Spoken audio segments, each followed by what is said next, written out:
1400 साल पहले अरब के एक रेगिस्तान में ऐसी क्या घटना हुई थी कि आज भी करोड़ों लोग उसे याद करते हैं। आखिर क्यों रसूलुल्लाह सल्लल्लाहु अलैहि वसल्लम के नवासे हजरत इमाम हुसैन रजी अल्लाह अन्हु अपने परिवार के साथ मक्का से निकले? क्या यह सिर्फ हुकूमत की लड़ाई थी या इसके पीछे कोई और बड़ी वजह थी? और आखिर क्यों 10 मुहर्रम 61 हिजरी 10 अक्टूबर 680 ईस्वी इस्लामी तारीख का सबसे मशहूर दिन बन गया?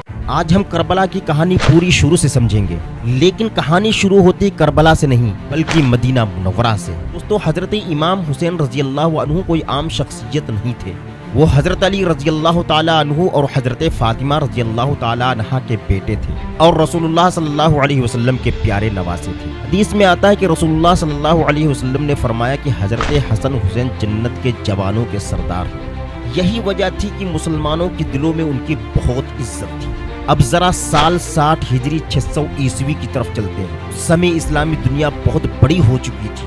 मदीना, मक्का, इराक, शाम, मिस्र, कई इलाके इस्लामी हुकूमत के अंडर में थे।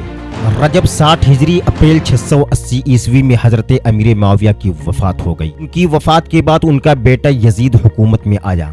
यजीद चाहता था कि बड़े बड़े लोग उसकी बैत करें, यानी उसे अपना हाकिम मान ले, लेकिन कुछ लोगों ने तुरंत बैत नहीं की। उनमें सबसे अहम नाम था हजरत इमाम हुसैन रजी अल्लाह अन्हु का। यहाँ एक सवाल पैदा होता है कि आखिर क्यों हजरत इमाम हुसैन रजी अल्लाह अन्हु ने बैत क्यों नहीं की? इतिहासकारों के मुताबिक उनका मानना था कि वो इस मामले में अपनी राय अपने उसूलों के मुताबिक फैसला करेंगे।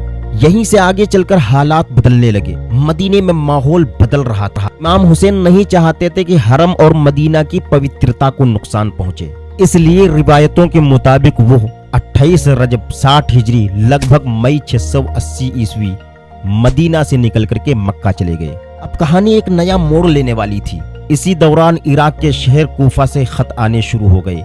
1 खत, 2 खत, 10 खत, सैकड़ों खत, फिर हजारों खत। कूफा के लोगों ने लिखा, ए इमाम हुसैन, हमारे पास आइए, हम आपका साथ देंगे। आज अगर किसी शहर से हजारों लोग आपको बुलाएं तो शायद आप भी सोचने पर मजबूर हो जाएं।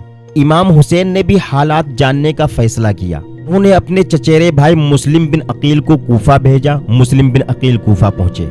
शुरुआत में बड़ी संख्या में लोगों ने उनका स्वागत किया। रिवायतों में आता है बहुत से लोगों ने उनका समर्थन किया, लेकिन हालात ज्यादा दिन एक जैसे नहीं रहे। कूफा में नया गवर्नर नियुक्त हुआ। हालात बदलने लगे, दबाव बढ़ने लगा। वो लोग पहले साथ देने का वादा कर रहे थे, उनमें से बहुत से लोग पीछे हटने लगे। और फिर वो दिन आया जब मुस्लिम बिन अकील अकेले पड़ गए। आखिरकार मुस्लिम बिन अकील को 9 जिलहिज्जा 60 हिजरी 10 सितंबर 680 ईस्वी के आसपास शहीद कर दिया गया। लेकिन उस समय तक इमाम हुसैन मक्का से निकल चुके थे।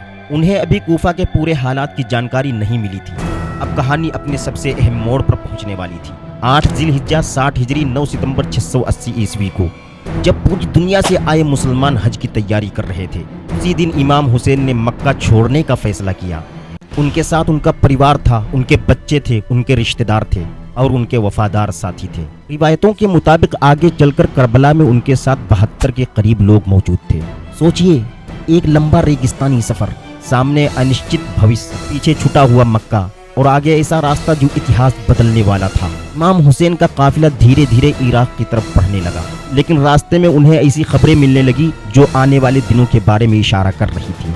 अब शुरू होता है वो सफर जो इतिहास का हिस्सा बनने वाला था। 8 जिलहिज्जा 60 हिजरी 9 सितंबर 680 ईस्वी हर तरफ हज की तैयारी चल रही थी, लेकिन उसी दिन इमाम हुसैन ने मक्का छोड़ने का फैसला किया। उन्होंने अपने परिवार और साथियों के साथ सफर शुरू किया। उस समय शायद किसी को अंदाजा नहीं था कि ये सफर इतिहास का सबसे मशहूर सफर बन जाएगा।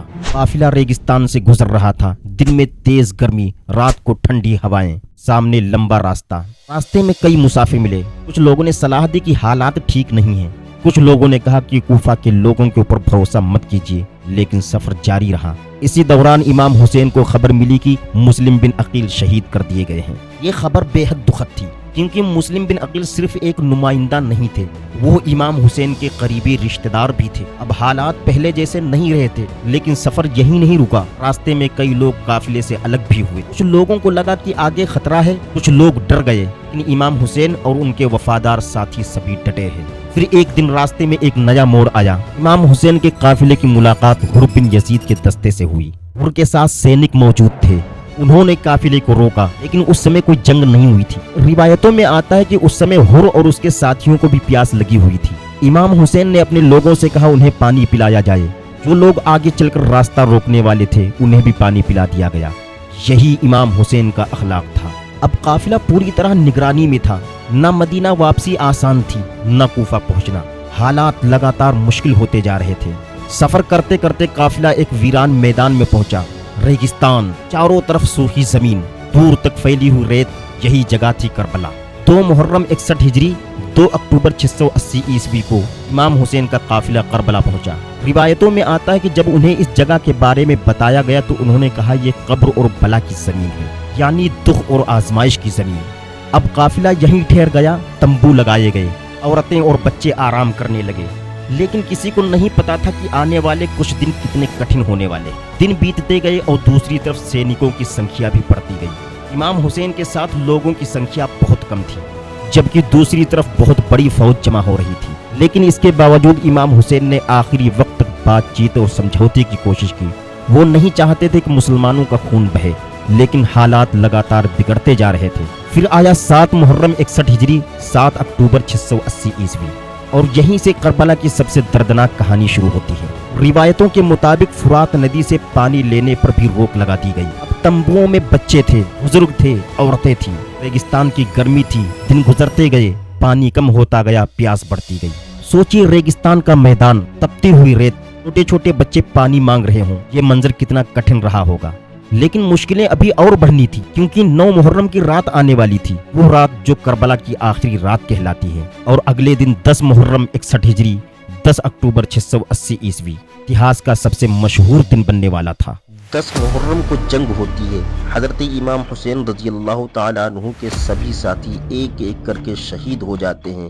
आखिरकार हजरत इमाम हुसैन रज़ियल्लाहु ताला अन्हु भी शहीद हो जाते हैं।